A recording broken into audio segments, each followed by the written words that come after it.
Hey everyone, it's the Armchair Quarterback, and we're going to be talking about another exciting week of fantasy football packed full of upsets, injuries, downright terrible performances. Trust me, my team is well aware of that, and some surprise performances as well. I mean, Mercedes Lewis, have you heard that name since 2011?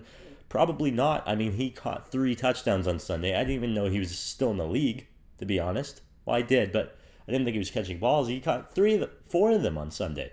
The 3 were touchdowns, so pretty crazy.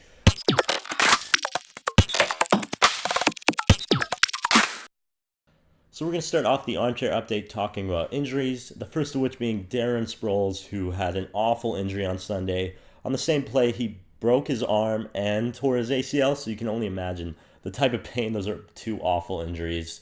So he might not be necessarily the most fantasy relevant player on this list, but you got to feel for him because that's an awful injury, and he'll be out for a long time. Besides him, Kelvin Benjamin also left the game early. He had 2 catches for 8 yards and then went out with a knee injury. However, it doesn't look like there's any structural damage, so it doesn't mean he won't be missing games, but it's not a super serious injury. However, you'll want to monitor that situation throughout the week and see if he's starting on Sunday.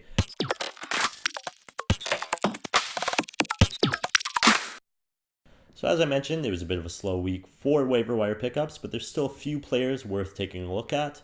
The first of which being Wendell Smallwood, who had 71 yards rushing and a few receiving yards as well. This is mostly because Darren Sproles' injury, which will take him out for the rest of the season, obviously, will give him a lot more snaps and a lot more touches with the ball. So Smallwood's definitely worth taking a look at if you're low at running back. Because Garrett Blount has not had a good start to the season. He had a pretty good game on Sunday. However, Smallwood's definitely going to get some touches. And another player to consider is Sterling Shepard, a wide receiver for the Giants, who had 133 yards on 7 receptions and a touchdown on Sunday. So, amazing game. However, there are a lot of weapons on the Giants offense with Odell Beckham Jr. and Brandon Marshall, but that might open up some space for Sterling Shepard. He's a good player. He hasn't done much for the first 2 weeks, but it's definitely worth taking a look at, especially if you're in a big league and your depth at wide receiver is pretty low. So this is the good, the bad, and the ugly, where I talk about some performances from the previous weekend of fantasy football. And let's start on a positive note. Let's go with the good one. And I already mentioned it earlier in the show. Mercedes Lewis, 3 touchdowns, 4 receptions. Good for him. I don't really need to say any more. It was good. It was a good performance. But let's move on to the bad, okay? Because I'm not happy about this one. Amari Cooper, 1 reception on 6 yards. Really? I know Derek Carr struggled, but he definitely didn't help Carr's struggles whatsoever, especially with Crabtree going out. You would have thought, maybe he'll get more targets. I mean, he had 5 targets, but 1 reception for 6 yards. That's an awful performance. So that's bad. That is bad. But let's go with ugly, okay?